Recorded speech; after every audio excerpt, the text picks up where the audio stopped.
Awal mula, petani menanam padi. Para petani ini harus melewati beberapa proses. Pada tahap awal, petani membajak lahan penyemaian benih, baik di daratan maupun di persawahan. Lahan yang dibuat berbedengan guna agar mudah untuk menabur benih padi. Dalam satu kotak sawah, terdapat beberapa bedengan yang nantinya akan ditabur bukan satu orang, tapi ada beberapa orang, tergantung kesepakatannya para petani. Benih padi yang telah ditabur akan dicabut ketika tiba masanya.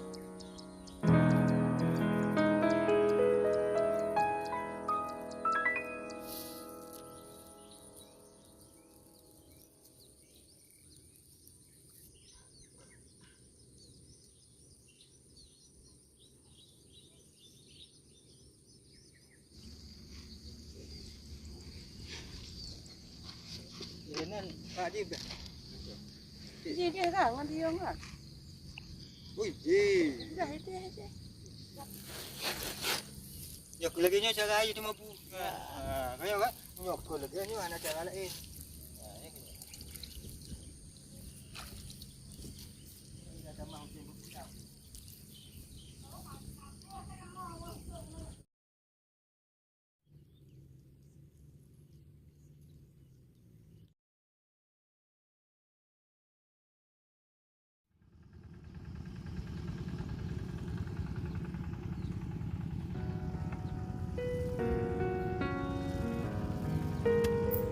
Sebelum itu, para petani mulai meratakan gundukan tanah di setiap kotak persawahan. Bagi yang tidak ada air, para petani harus mengisi air dengan berbagai cara dilakukan. Setelah air merata, masing-masing petani menyiapkan pembatang dan memperhatikannya supaya tidak berlubang atau bocor. Bagian tepi pembatang harus dirapikan.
Tiba masanya benih padi tumbuh perlahan menghijau hingga sampai siap untuk dicabut dan kemudian segera ditanami. Pada fase inilah para petani khawatir akan hama pada padi mula tanam. Hama yang lebih dulu datang adalah keong emas. Keong sawah, terutama keong emas, adalah hama pada tanaman padi. Hama ini dapat menyebabkan kerusakan signifikan pada tanaman padi, terutama pada fase awal pertumbuhan, karena keong memakan batang padi. Keong emas adalah hama invasif yang memakan tanaman padi, termasuk anakan dan daun di bawah permukaan air. Keong emas juga bisa menyebar melalui saluran irigasi atau celah-celah pembatang yang berisi air, atau juga bisa karena banjir keong emas beraksi.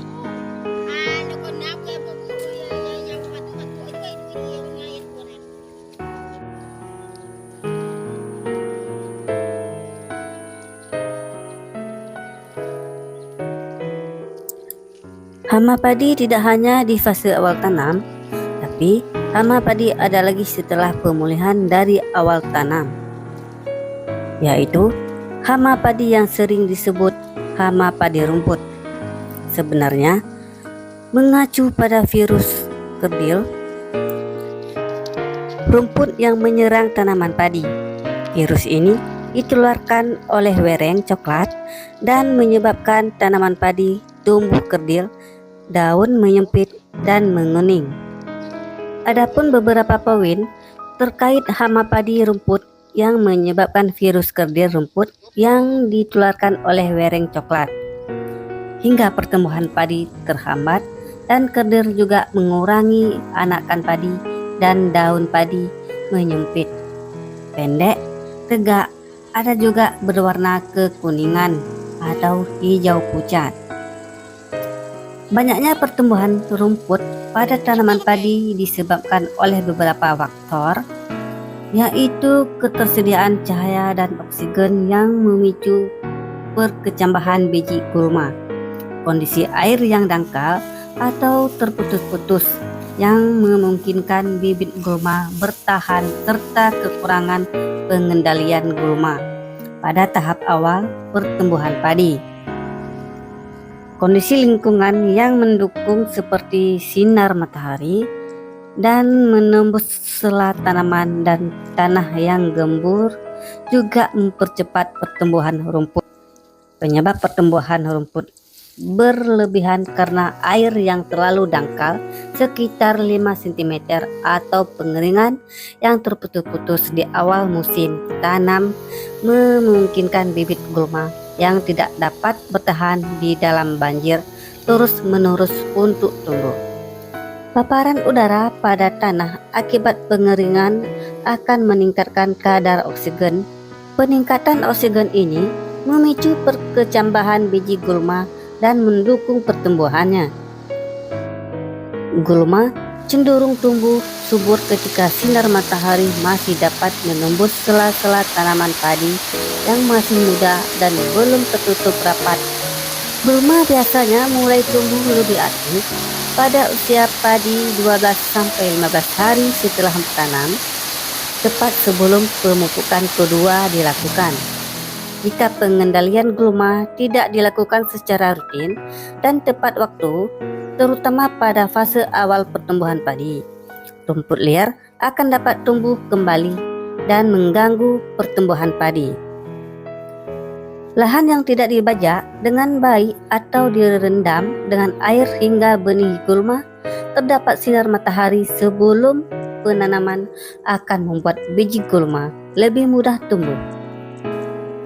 Hama ini tidak sampai di hama rumput padi, namun ada lagi hama penggerek batang padi di masa pertumbuhan atau masa pembentukan bulir padi.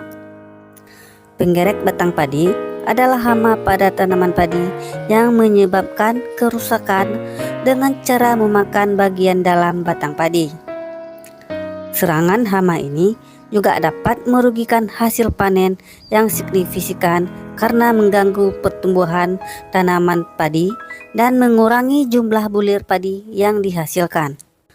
Penggerek batang padi juga menyerang batang padi baik pada fase vegetatif atau masa pertumbuhan maupun generatif, masa pembentukan mulai dari bulir padi.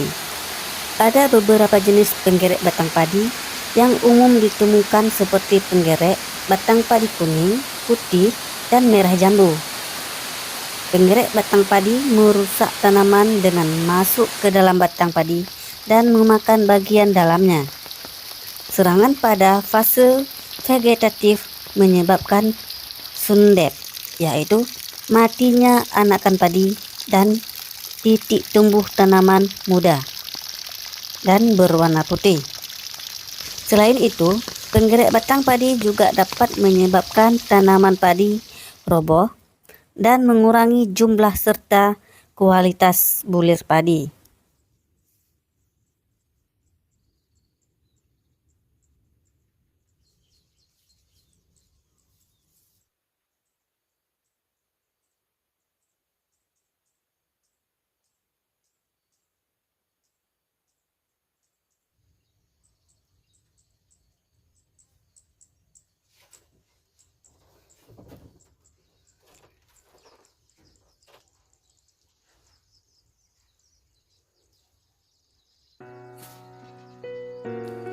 Selain hama pengerek batang padi, ada lagi hama yang lainnya. Burung hama padi adalah burung pipit atau burung emprit yang memakan biji padi, menyebabkan kerugian hasil panen hingga 30-50%.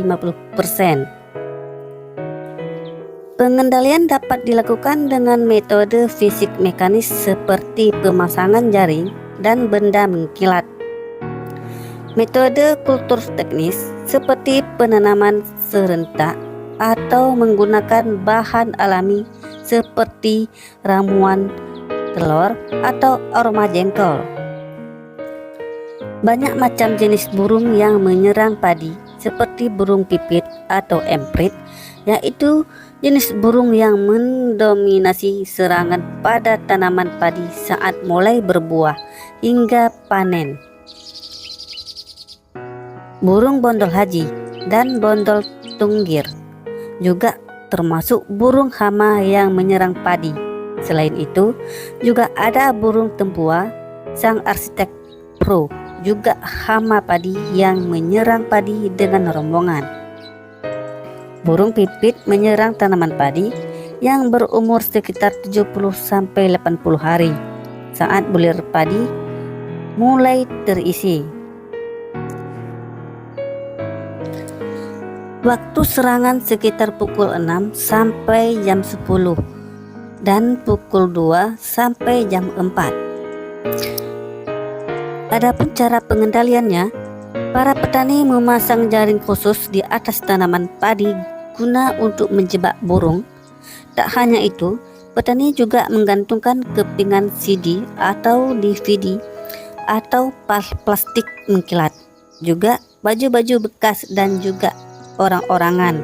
Bahkan juga ada layang-layangan guna untuk menakuti burung. Para petani tidak cukup dengan itu, para petani juga memasang berbagai pembuat suara seperti kaleng-kaleng.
Hama yang paling parah dialami oleh para petani adalah penyakit cekek leher pada padi.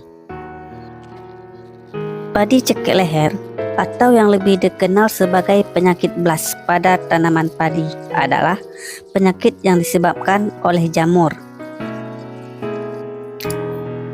Penyakit ini menyerang tanaman padi pada fase vegetatif maupun generatif, menyebabkan kerusakan pada daun, batang, dan yang paling parah pada bagian leher malai atau bagian antara batang dan malai. Akibatnya, malai padi menjadi mudah patah, gabah menjadi hampa dan hasil panen menurun drastis. Ada dua gejala penyakit BLAST, yaitu A. Fase vegetatif. Munculnya bercak-bercak coklat berbentuk belah ketupat pada daun yang lama-kelamaan membesar dan menyebabkan daun layu. B. Fase generatif. Leher malai padi terinfeksi menyebabkan ujung tangkai menjadi busuk, mudah patah, gabah menjadi hampa. Ada beberapa penyebab penyakit BLAST. 1. Jamur. 2. Penyebaran melalui angin dan percikan air. 3. Suhu optimal untuk perkembangan jamur adalah 25-28 derajat Celcius, dan perbedaan suhu yang signifikan antara siang dan malam dapat mempercepat memperkembangbiakannya.